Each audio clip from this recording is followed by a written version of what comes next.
Todo agente secreto caminha em uma corda bamba. Você precisa saber quando continuar e quando pular fora. Essa é a história de Oleg Antonovich Gordievsky, um dos mais valiosos agentes do Ocidente durante a Guerra Fria, e de como ele arriscou tudo para evitar uma terceira guerra mundial, que teria destruído a civilização. E de como ele deixou para trás tudo que conhecia e todos que amava para tentar uma das fugas mais ousadas da história recente.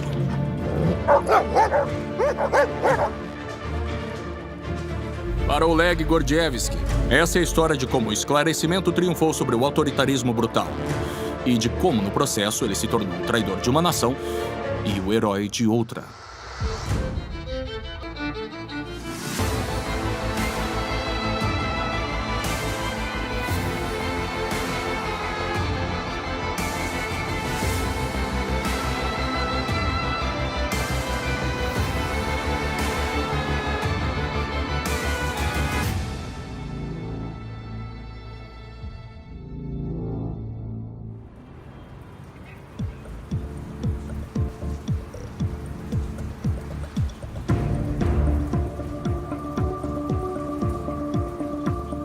Oleg Gordievsky era o filho de um leal oficial da KGB, um ambicioso diplomata alocado no departamento consular da Embaixada Soviética na Dinamarca.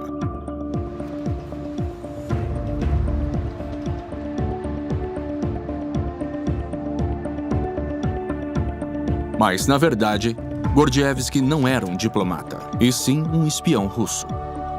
Uma figura em ascensão na KGB, que se aproveitava das liberdades de uma sociedade liberal, enquanto secretamente conspirava para derrubá-la.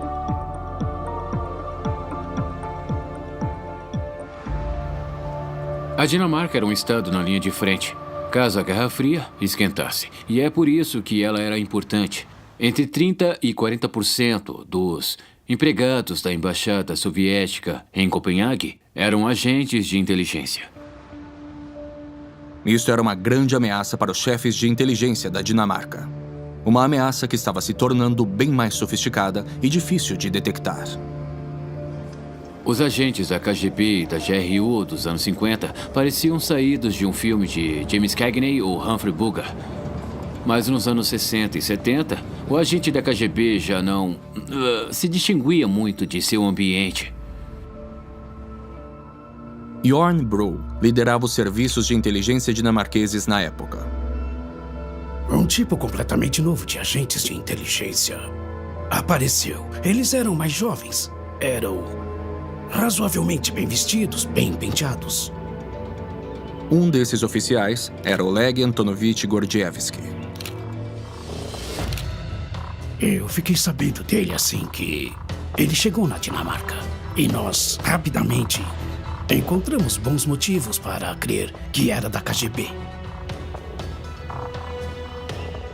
O mestre espião da KGB, Mikhail Lyubimov, era amigo e mentor do jovem Gordievsky. Eu conheci Gord em 67, quando foi enviado para Copenhague como vice-chefe da estação. Ele era um dos poucos intelectuais. Se interessava muito por música e ele estava lá, trabalhando em nossa estação, nas ações ilegais.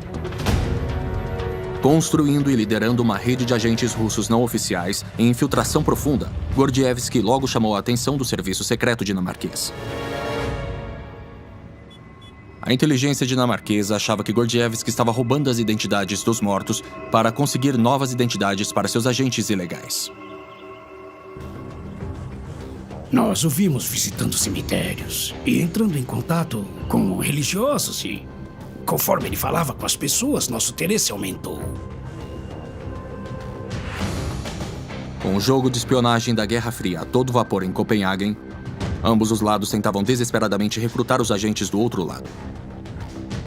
O que os serviços de inteligência dinamarqueses não sabiam era como seria fácil recrutar este espião.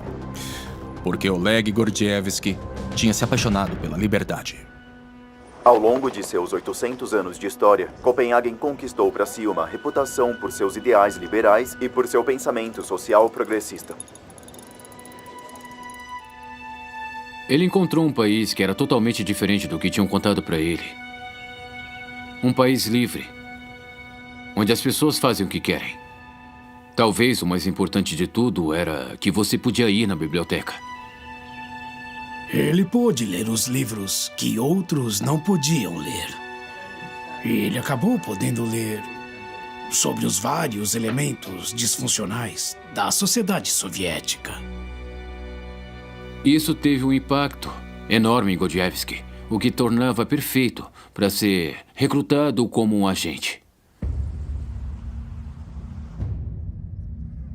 Em 1968, um único e poderoso evento serviu de catalisador para sua eventual deserção: a Primavera de Praga. O Kremlin enviou tanques, apoiados por milhares de tropas, para reprimir uma revolta popular.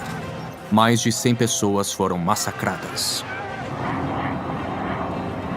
Ele ficou muito chocado com a invasão soviética da Tchecoslováquia. Ele pegou um dos telefones da embaixada e ligou para sua esposa na Rússia. E ele estava chorando sem parar e dizendo: agora tudo acabou. Gordievsky tinha perdido sua fé no sistema soviético. E a ligação foi um momento crucial. Porque não era só a esposa de Gordievsky que presenciou seu desespero naquele dia. A inteligência dinamarquesa grampeou os telefones da embaixada soviética. Nossa seção de monitoramento me pediu para ir até o console e ouvir. Era óbvio que ele estava mentalmente agitado e ele estava muito triste e com muita raiva. Ele foi muito honesto quanto à sua atitude frente ao que aconteceu. Mais tarde, analistas iriam ponderar se este foi um erro descuidado da parte de Gordievsky ou um sinal para o outro lado. Ele era um cara muito brilhante e inteligente. Então, quando ele fez essa ligação, eu acho que fez isso deliberadamente, sabe? E nós anotamos isso. Isso não foi esquecido.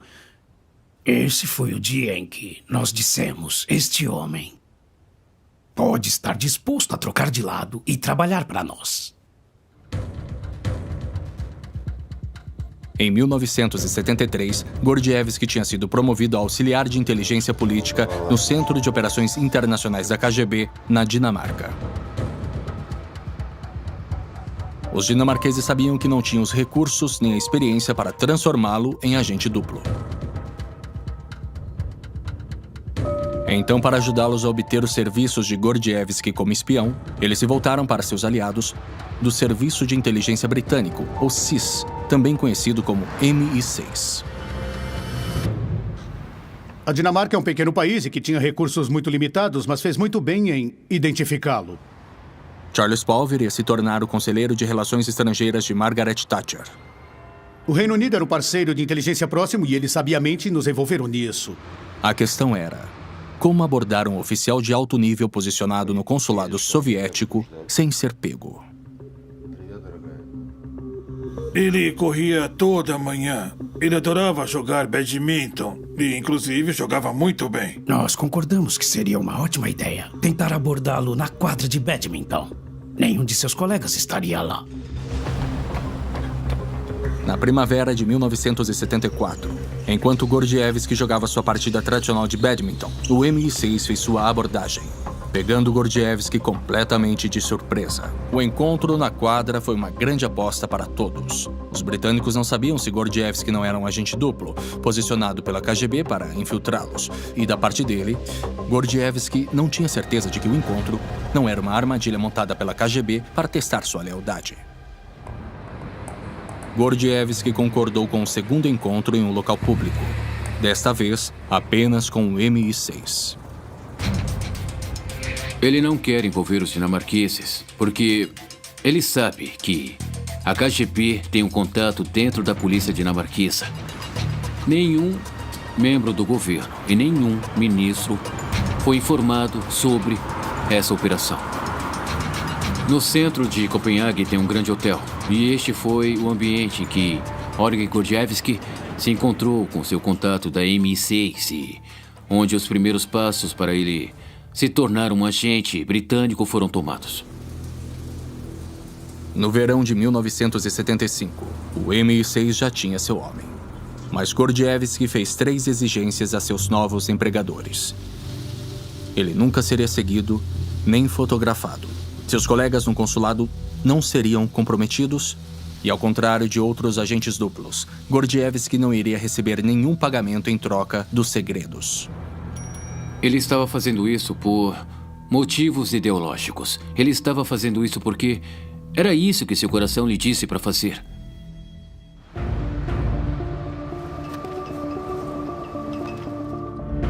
As primeiras missões de Gordievsky para o MI6 envolviam contrabandear documentos ultrasecretos microfilmados da Embaixada Soviética e passá-los para os encarregados britânicos numa clássica troca clandestina.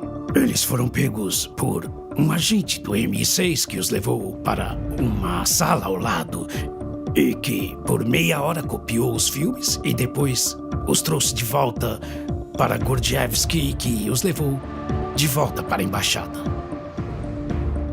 Os microfilmes que Gordievsky providenciou provavelmente continham os nomes e detalhes dos agentes soviéticos agindo nos países nórdicos. Mais do que isso, eles detalhavam o funcionamento interno da central da KGB em Copenhague. Ao entregar estes segredos para os britânicos, Gordievsky se tornou um traidor da União Soviética. Não tinha mais volta. Eu acho que ele devia estar pisando em ovos. É essa a impressão. Isso foi tão valente, tão corajoso. Se ele estava suando, eu entendo. Ele deve estar se sentindo com o coração na boca. Mas a valentia é saber controlar o medo e não ter mais medo. Gordievsky sabia dos riscos para si e para sua família. Em Moscou, ele seria interrogado, talvez torturado. E, no final, condenado à morte e executado. Com certeza.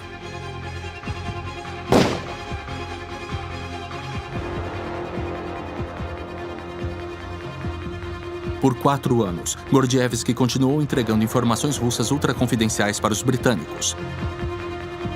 Mas em 1978, sua missão na Dinamarca chegaria ao fim. O MI6 estava para perder um de seus maiores trunfos. Para Gordievsky, os dias de glória de seu posto diplomático no Ocidente tinham acabado. Mais 4 anos iriam passar até que ele fosse reativado como espião britânico.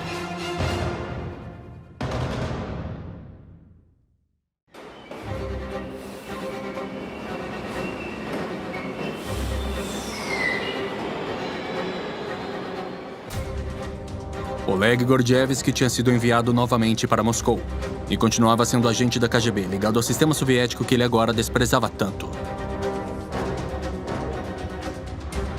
Neste período, as autoridades britânicas mantiveram distância para garantir sua segurança. Ele foi para um escritório e lidava com documentos secretos sobre agentes soviéticos que operavam em toda a Europa Ocidental. Eram informações tentadoras para o serviço secreto britânico. Mas, ao invés disso, pensaram no longo prazo. Nosso objetivo era de longo termo com Gordievsky. Então, praticamos o autocontrole e não fizemos nenhuma tentativa de contactá-lo. Nenhuma. Em junho de 1982, sua paciência foi finalmente retribuída, pois Gordievsky foi finalmente enviado para o posto em que poderia causar o maior dano à KGB. Londres. Ele podia ter sido enviado para qualquer lugar, para a Suécia, para a Alemanha, para qualquer lugar. Mas nós acabamos tendo essa sorte. Ele caiu bem no nosso colo.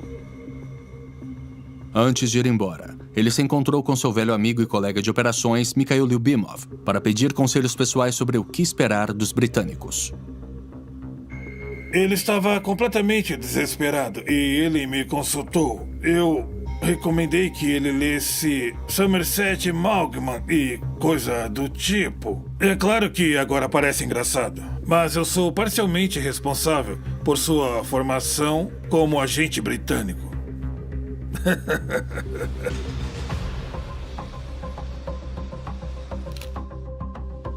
Durante seus 4 longos anos em Moscou, Gordievsky não tinha esquecido de seu treinamento. E ele seguiu os procedimentos para reativar seus contatos com o serviço secreto britânico quase que imediatamente. Tinha um número que ele sabia que sempre íamos atender e que teria, no mínimo, uma mensagem para ele. E ele podia restabelecer o contato. O MI6 organizava reuniões em um local secreto no oeste de Londres. Em uma rara entrevista, gravada em 2007, Oleg Gordievsky revelou como seus operadores ingleses organizavam os encontros. Eu encontrava meus contatos britânicos uma vez por mês. Isso acontecia em Bayswater, em um pequeno flat que foi alugado pelo serviço. As reuniões nunca passavam de 50 minutos, porque, ao contrário de em Copenhague, quando às vezes podia sair por 3 horas, sem nenhuma dificuldade, aqui eu podia usar apenas o meu horário de almoço. Mais uma vez, como agente de inteligência política para a KGB, Gordievsky provou ser um recurso valiosíssimo para o MI6. Os soviéticos estavam tentando recrutar agentes dentro do Reino Unido e de outros países. Eles tiveram sucesso em alguns casos, e isso desde os anos 30, quando eles recrutavam muitos agentes britânicos que eram membros do Partido Comunista. Mas agora suas informações chocaram todos os serviços de inteligência britânicos. A lista de nomes que ele forneceu de supostos agentes soviéticos continha alguns dos principais políticos e líderes do movimento sindical. A lista de nomes que ele forneceu para os serviços de inteligência britânicos mostrava claramente que os russos estavam muito interessados em se filtrar no establishment britânico. E sabemos de diversas figuras britânicas importantes envolvidas nisso, entre elas pessoas como Michael Foot. Mesmo vindo a público apenas anos depois, as declarações de Gordievsky contra o líder da oposição no parlamento e contra destacados dirigentes sindicais do país, entre eles Jack Jones e Ron Brown, geraram grandes preocupações quanto à profundidade da infiltração da KGB no establishment britânico. As acusações de Gordievsky levaram a advertências policiais, interrogatórios e expulsões, neutralizando muito dos estragos para o Ocidente que estes supostos agentes influenciadores poderiam ter causado. Gordievsky estava no coração da KGB e, portanto, tinha amplo acesso aos agentes soviéticos que estavam operando em nosso país. Mas, além disso, ele entendia o que estava acontecendo. Ele entendia o contexto da política soviética da época. E eu acho que ele era muito astuto quanto a saber quais arquivos devia procurar e quais informações seriam interessantes para o Reino Unido. Os serviços de inteligência britânicos estavam cientes da situação precária em que estavam colocando Gordievsky como informante. Gordievsky era extremamente importante. Não havia nada mais secreto no Reino Unido do que sua existência e identidade. Os ministros não sabiam quem ele era, os primeiros ministros não sabiam quem ele era. E isso era para a segurança dele, para a proteção de uma fonte inestimável. Mas apoiar um agente secreto era uma situação delicada para os britânicos. Diversas vezes, eles tiveram que dar a ele informações benignas ou falsas para levar a seus chefes da KGB para manter sua cobertura. O serviço secreto conseguiu fornecer a ele informações que não eram realmente muito secretas, mas que faziam parecer que ele tinha acesso a informações importantes e, portanto, era, um agente muito eficaz da KGB. Este plano foi tão bem sucedido que, em março de 1983, Gordievsky foi promovido ao posto de tenente-coronel da KGB e a chefe auxiliar da estação em Londres. Mas a essa altura, a CIA começou a se interessar muito nas informações de alto nível que estavam chegando de Londres. O presidente dos Estados Unidos, Ronald Reagan. Nos Estados Unidos, o presidente Ronald Reagan tinha sido eleito com uma plataforma muito anticomunista e estava subindo o tom de seus discursos. Obrigado. Em 8 de março de 1983, ele fez seu discurso mais provocativo da Guerra Fria. Muito obrigado. Ignorar os fatos da história e os impulsos agressivos de o Império do Mal e simplesmente chamar a corrida armamentista de um grande mal-entendido é loucura. Isso significa trair nosso passado e jogar fora nossa liberdade. David Major era o conselheiro de segurança nacional do governo Reagan neste período. A relação política entre o Ocidente e os russos no começo dos anos 80 era fria. Havia uma grande desconfiança entre os dois países. O novo líder da União Soviética, Yuri Andropov, um espião de carreira que nunca havia visitado o Ocidente, estava convencido de que Reagan estava secretamente se preparando para lançar um ataque nuclear contra a União Soviética. Em seu cargo anterior como chefe da KGB, as redes de espiões de Andropov no Reino Unido e na América tinham sido incapazes de fornecer qualquer detalhe concreto sobre as intenções reais do Ocidente. Então Andropov iniciou a Operação Ryan, a maior operação de espionagem lançada pelos soviéticos em um período de paz contra o Ocidente. Mandaram os serviços de inteligência saírem e coletarem o máximo de informações possíveis de que nós íamos começar uma guerra, como quanto de sangue estava sendo doado, quanto estavam apagando as luzes no exército, todas as coisas que são indicativas de um possível confronto, pessoas trabalhando até tarde. E algum dos indicadores que eles estavam procurando eram simplesmente absurdos. Um de que eu sempre lembro era contar quantas luzes estavam acesas no Ministério da Defesa depois das 10 da noite.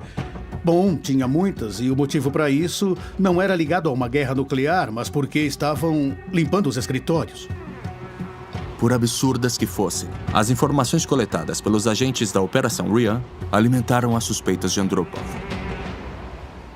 Eu acho que ele era paranoico. Se ele era clinicamente paranoico ou se só paranoico no sentido de ser desconfiado, eu já não sei.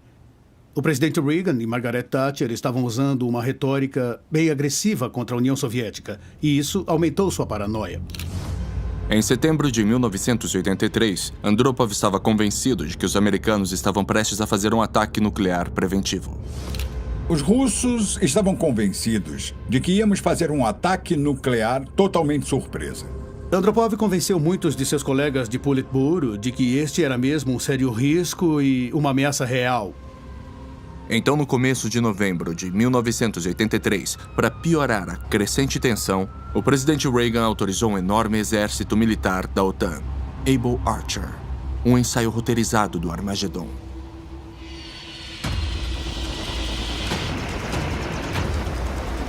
Assim, conforme os postos de escuta soviéticos se preparavam para detectar os primeiros sinais de um ataque nuclear, a OTAN começou a simular um. Uma tática militar comum é você fazer algo que se parece com um exercício que se transforma em um ataque real. Pensaram que isso estava acontecendo. Acharam que nos preparávamos para a guerra. Então, nós estávamos caminhando na beira do precipício. Em resposta direta a Able Archer, os soviéticos colocaram centenas de lançadores móveis de mísseis balísticos SS-20, cada um com 45 vezes a potência da bomba de Hiroshima, em alerta máximo. No Báltico, a Frota do Norte se preparava para atacar. Submarinos e bombardeiros nucleares com mísseis intercontinentais foram mobilizados. Do seu posto na KGB, no centro de Londres, Gordievsky observava o aumento das tensões. E então, ele faz uma jogada que muitos acreditam ter conseguido evitar, sozinho, que o mundo seguisse o caminho da aniquilação nuclear.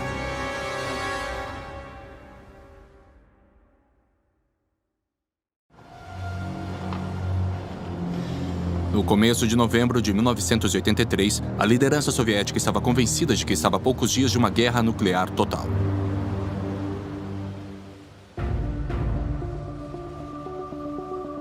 Em Londres, temendo as repercussões letais disso em uma Moscou cada vez mais paranoica e correndo grande risco pessoal, Oleg Gordievsky tomou uma ação decisiva.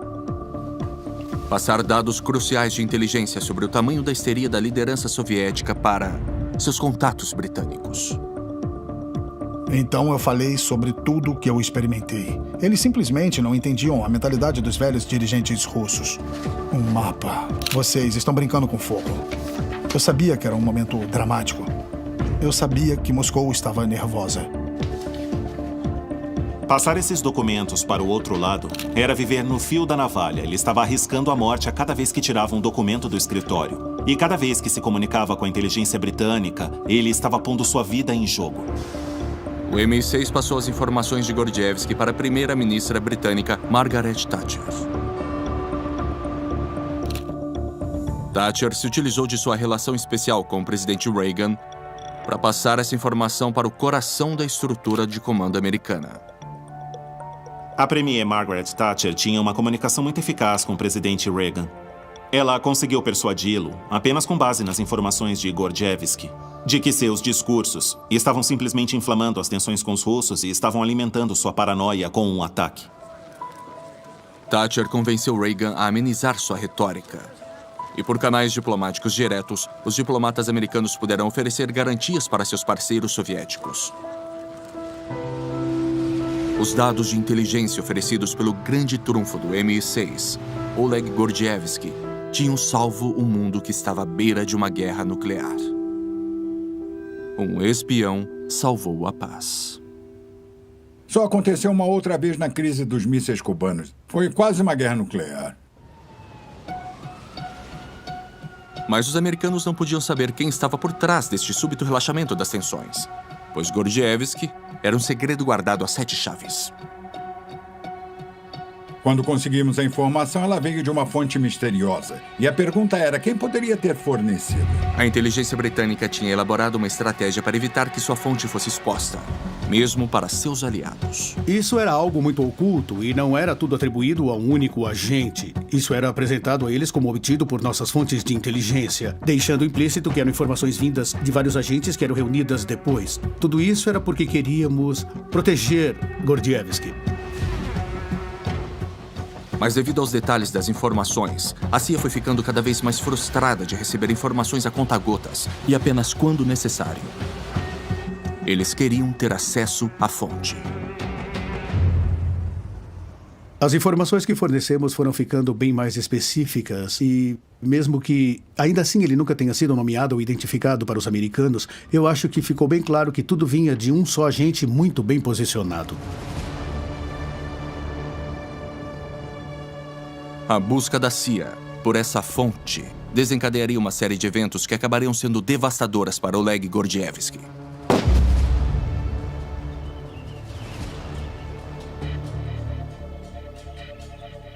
O homem que os americanos encarregaram de encontrar essa fonte era o chefe de contra-inteligência soviética da CIA, Aldrich Ames. Através de um processo de eliminação, Ames percebeu que a fonte deveria ser um membro do alto escalão da KGB em Londres. E ele fixou sua mira no recém-promovido Oleg Gordievsky. Mas os americanos tinham cometido um grande erro. Mas o que a CIA não sabia é que, na verdade, o próprio Ames era um espião da KGB. Qual é a chance de uma coisa dessas acontecer? É totalmente improvável. Milton Bearden era o chefe auxiliar da divisão da CIA para a União Soviética e o leste europeu. O Ames decidiu fechar todos os contatos que trabalhavam para a CIA. Talvez ele quisesse fechar todas essas operações porque ele temia que elas acabassem ajudando a comprometê-lo. Então ele decidiu fechar tudo. Aldrich Ames entregou aos russos uma mala cheia de segredos. E entre estes segredos estava a identidade de Oleg Gordievsky.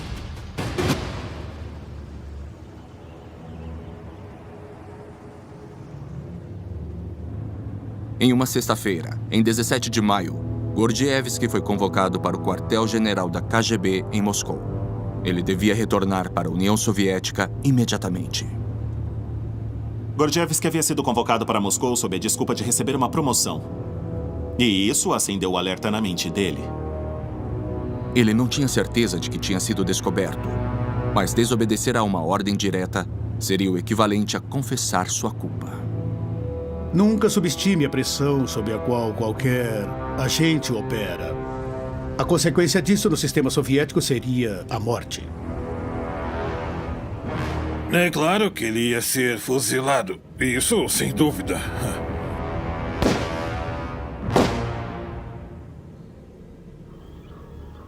Ele sentiu que não tinha outra opção além de voltar para casa para encarar a KGB.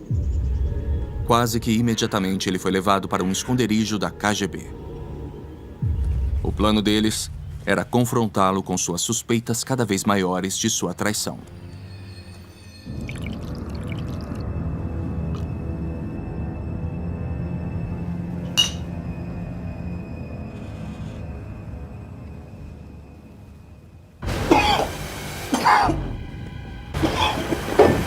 Gordievsky foi drogado, foi interrogado e acusado de ser um espião do MI6. Mas, de algum modo, ele encontrou a força mental para resistir ao soro da verdade russo.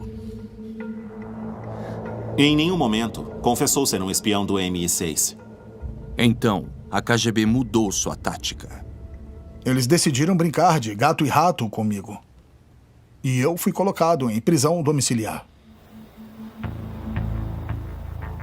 O que deve ter ficado claro para Gordievsky é que seu tempo havia acabado. Era hora de entrar em contato com seus agentes no MI6 e finalmente sair da União Soviética. A pergunta agora era quando e como dar início à Operação Pínlico. O primeiro plano dos serviços de inteligência britânicos para retirar um agente da União Soviética.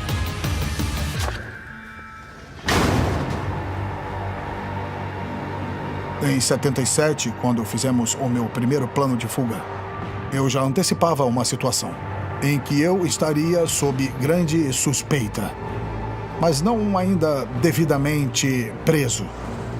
E eu teria tempo para realizar uma tentativa de fuga. Mas em junho de 1985, o MI6 tinha perdido todo contato com sua fonte. Gordievsky tinha desaparecido. Eles não tinham opção além de esperar que ele fizesse a próxima jogada. Isso se ele ainda estivesse vivo. Antes de iniciar o plano de fuga previamente organizado, tinha alguém que Gordievsky queria encontrar. Seu velho amigo Mikhail Lyubimov. Mas Lyubimov mal reconheceu o homem à sua frente. Era um outro Gordievsky que eu nunca tinha visto antes. Ele estava num estado muito caótico, com as mãos trêmulas. O Oleg nunca bebia mais do que 1 ou 2 doses. Ele fez assim, com uma garrafa inteira, de quase 1 litro. Eu era amigo dele, seu colega, e eu não achava que ele era agente do MI6. Estes seriam os últimos momentos que Oleg Gordievsky passaria junto de seu velho amigo. Havia chegado a hora de fugir para sempre da União Soviética.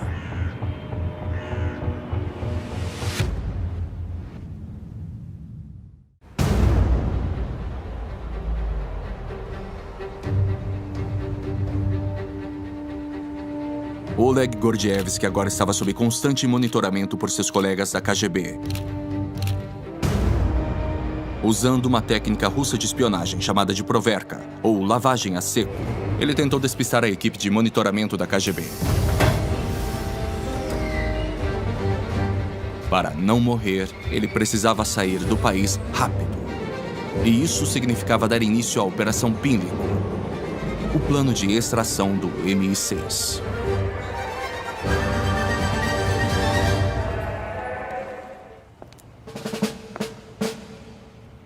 Eu fui ao local marcado, exatamente às 7 da manhã.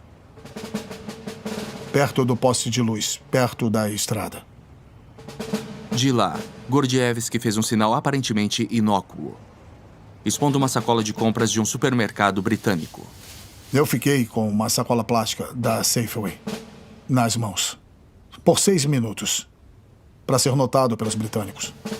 Era terça-feira. Isso significava que eu seria buscado em um sábado, da mesma semana, às 2 da tarde. O Gordievsky deve ter ido até lá torcendo para que os ingleses não ouvissem e dissessem: nossa, ele está ali, está sinalizando para nós. Para confirmar o sinal, um agente do MI6 apareceria no meio da multidão comendo uma marca pré-determinada de chocolates.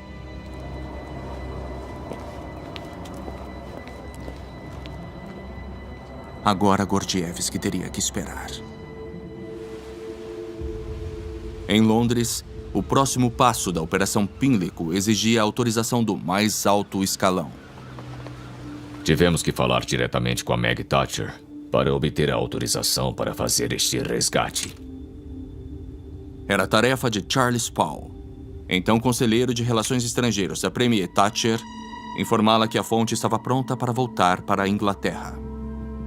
A Premier não estava em Londres, estava em Balmoral. E sua autorização era necessária, era muito secreto e não podíamos nos comunicar por telefone. Então alguém tinha que ir lá e falar diretamente com ela. Eu voei para a Escócia e dirigi até os portões de Balmoral. Tive que abrir caminho por vários pajes que estavam discutindo temas muito importantes, como se a rainha-mãe podia emprestar o gravador de VHS da rainha naquela noite ou não.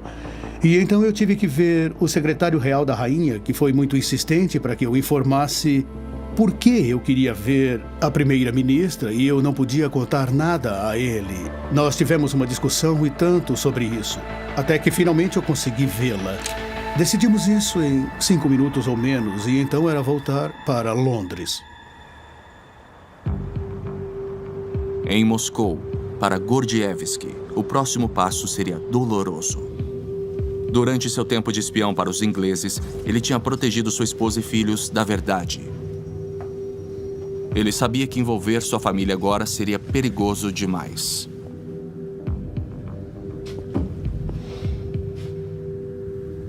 Ele teria que fazer sua fuga, sem contar a eles para onde estava indo, nem por quê.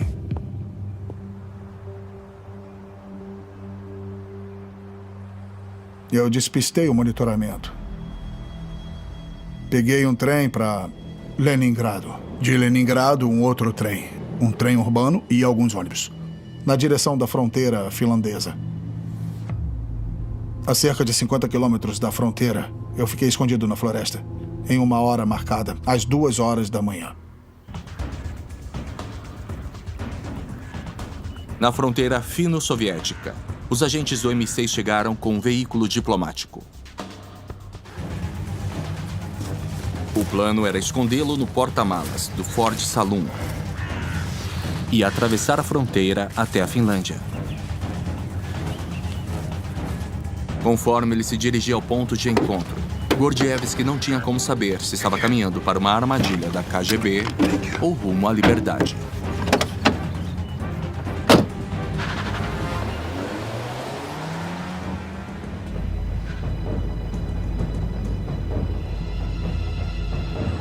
Na prática, sequestrar um agente da KGB e transportá-lo para fora das fronteiras da União Soviética era um plano extremamente arriscado.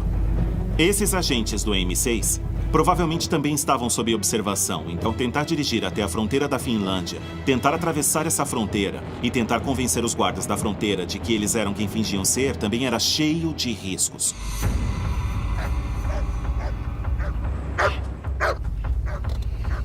Naquele dia, um dos guardas da fronteira sentiu que havia algo de errado.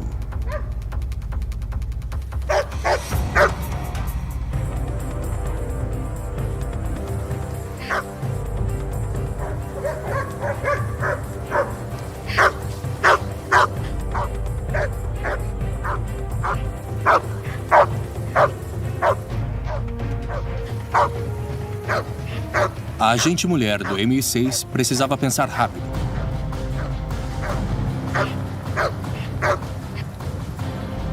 Seus biscoitos foram bastante para distrair os cães e a situação se acalmou.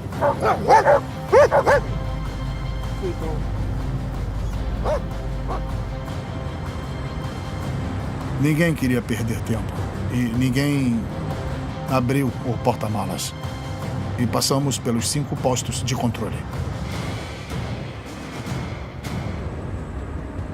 Do porta-malas do veículo, Gordievsky não sabia se tinha alcançado a liberdade, até ouvir o sinal pré-combinado.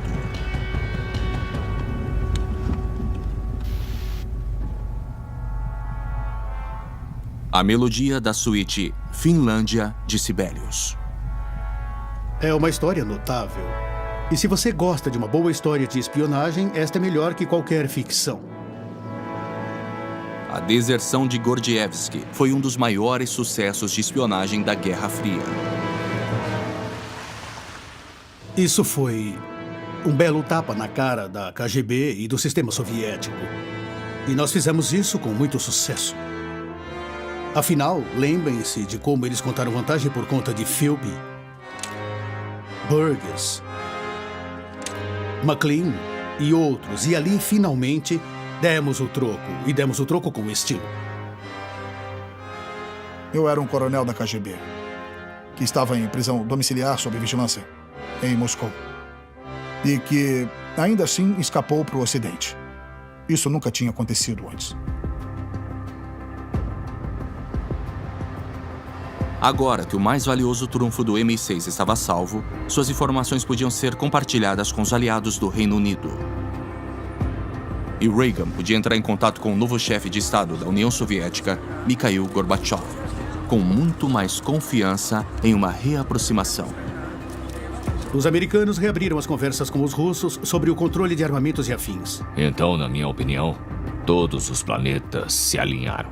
Margaret Thatcher em Londres, Ronald Reagan em Washington, e juntos, nesse momento, eles começaram a combinar os esforços. As ações de Gordievsky prenunciaram o começo do fim da Guerra Fria. Mas para alguns, ele continua sendo uma figura controversa. É claro que ele é um traidor. O motivo principal para o Gordy se tornar um espião britânico foi a vaidade.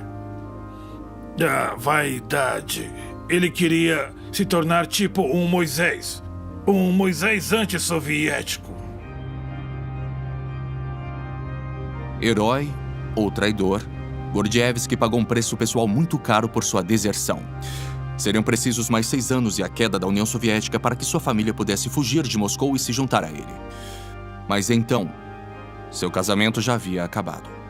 Eu acho que ele é um homem solitário e triste.